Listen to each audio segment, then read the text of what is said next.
Time Electric. Tem algum calibre automático atual da Seiko que não tenha componentes de plástico? Olha só, volto a afirmar para vocês, tá? Volto a afirmar novamente para vocês. A questão de dizer que ter peças de plástico dentro do relógio é ruim, é um engano, tá? Volto a afirmar para vocês. Por quê? A Seiko não colocou peças de plástico, onde isso não substituiu peças de aço por peças de plástico. Ele substituiu locais onde, por exemplo, tinha peças de alumínio, tá? Por plástico. E não é qualquer plástico, é um polímero especial feito justamente para colocar no relógio. Tá? Então é a mesma coisa do vidro que a Seiko utiliza. O vidro é um vidro Hardlex, o vidro é especialmente feito para relógio.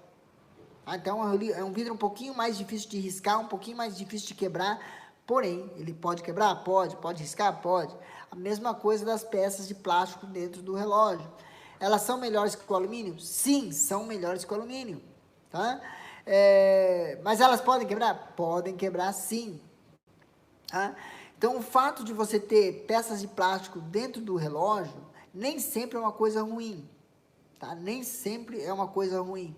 Então, dizer assim, o relógio é 100% em aço, é possível ter? É possível ter relógio 100% em aço, sim. Só que você vai pagar o preço para ter isso. Tá? Você vai pagar o preço para ter isso. Então, vale a pena investir tudo isso? Não sei. Fica a seu critério. Tá? Mas assim, a princípio, que eu tenho a ideia, todos os relógios que tem alavanca de calendário, hoje se utiliza a alavanca de plástico, não se utiliza mais a alavanca de alumínio. Por conta do preço, tá? Por conta do preço. Para baratear o custo, além do polímero que eles utilizam, o plástico, né? Ele ainda consegue voltar. Então, se porventura você amassar a ponta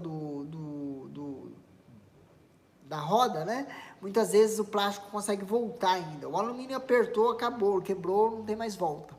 É mais ou menos por aí. Então, por isso mesmo que eles acabam preferindo utilizar esse polímero de plástico do que o alumínio, ok? Então, se você está dependendo de comprar um relógio porque tem peça de plástico, olha, eu vou te avisar uma coisa. Tem relógios da Tissot, tá? Tissot que é suíça, tá? Tem relógios suíços com peças de plástico no maquinário, tá? Inclusive, mandaram um vídeo para mim mostrando que a âncora, né? Onde aquela pecinha que bate ali depois do balanço é de plástico, tá? Então, não tire esse preconceito de plástico, tá? Da tua cabeça, porque, infelizmente, se você está pensando em ter um relógio totalmente em aço, talvez nem mesmo aqueles relógios da década de 60 conseguem mais ser 100% de plástico, de aço, tá bom?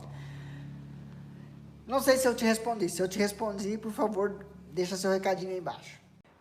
Time Electric, prezado Carlos, obrigado pela resposta. Calibre 6R15 também segue o padrão de utilizar algumas peças de plástico. Roda em polímero.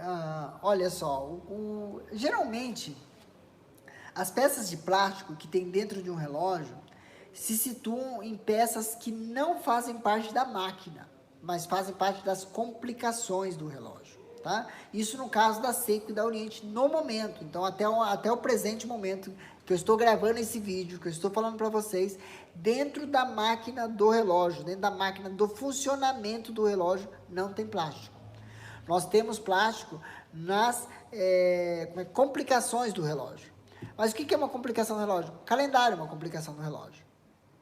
Certo? Então, você coloca ali uma alavanca de calendário com peça de plástico. Por quê? Porque uma peça de plástico é muito mais barato, mais difícil de quebrar, né? Certo? Então, isso já ajuda muito para quem está usando e para o relógio também. Certo? O disco do calendário pode ter plástico. Tá? O aro que segura o relógio também pode ser de plástico. Tá? Mas assim, colocar um aro de plástico num relógio não vai ficar, muitas vezes, dependendo do aro que eles constroem para o relógio de plástico, ele consegue absorver impactos.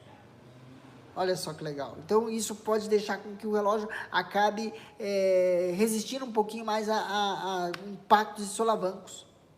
Certo? Então, tudo isso tem que ser contado na hora de você ver onde é que é utilizado o plástico. Eu não posso lhe dizer 100% onde estão os plásticos dentro do relógio.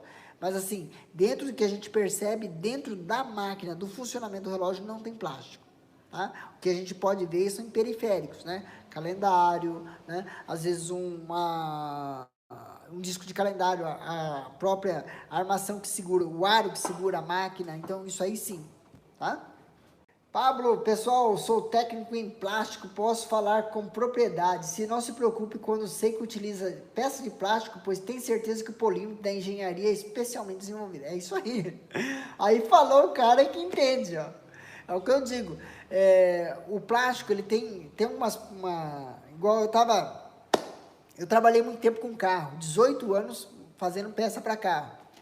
E uma certa vez, como eu tinha um certo grau dentro da empresa que eu trabalhava, então eu tive, vou abrir um parênteses agora, já extrapolou o meu tempo mesmo, vamos embora, tá?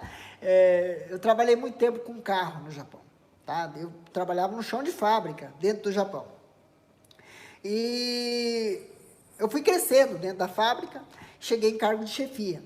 Então, quando vinha o pessoal, os engenheiros, né, da Nissan, os engenheiros da Honda, visitar a fábrica, né, o chefe me chamava, falava assim, Carlos, acompanha eles.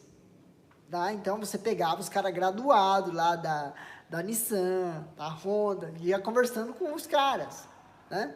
E um dia, conversando com um engenheiro da Honda, e eu perguntei para ele assim, mas por que vocês fazem os para-choques de plástico? Né? O para-choque de plástico não é mais frágil?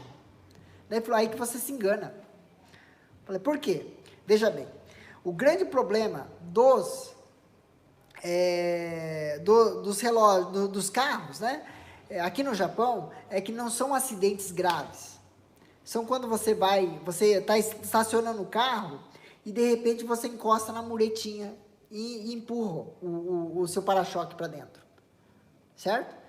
Na hora que você volta, o para-choque volta para a posição normal. Muitas vezes nem risca, certo? Se ele fosse de aço ou alumínio, ele entortaria e não voltaria mais, ele voltaria a ficar torto.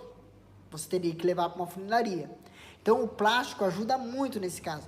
Ah, mas no caso de um acidente grave, foi o que eu perguntei para ele daí então. Ele falou assim, hoje, se houver um acidente grave, o que acontece? Uma batida de frente, a hora que bater o para-choque, ele amassa, empurra o motor para baixo, derruba o motor, para o motor ajudar a parar o carro, porque na hora que ele baixa, ele vai bater no chão e vai segurar o carro um pouquinho, certo? E vai tentar evitar o máximo possível o contato com a célula de sobrevivência. Isso só não vai acontecer se a pessoa estiver em um excesso de velocidade muito grande. Foi a resposta que ele me deu. Então, quer dizer, nesse caso, você poderia ter o melhor para-choque do mundo. Isso não ajudaria. Tá? Então, o plástico no carro, no para-choque, ele é muito mais eficaz que um para-choque de aço. Foi o que ele me respondeu. E depois de ter ouvido a explicação dele, eu realmente percebi que é muito melhor você ter um para-choque de plástico do que um para-choque de aço. E aí, pessoal, o que você achou do vídeo? Gostou? Você concorda com as minhas afirmações desse vídeo? Se você concorda, vai lá, deixa aqui seu joinha aqui embaixo, que vai ser muito bom. Principalmente se você comentar e dar um feedback para mim, vai ser melhor ainda. Tá? Então, eu espero o seu feedback e siga os outros vídeos aí que a gente vai recomendar para você desse canal aí. Um grande abraço, fique com Deus e até a próxima.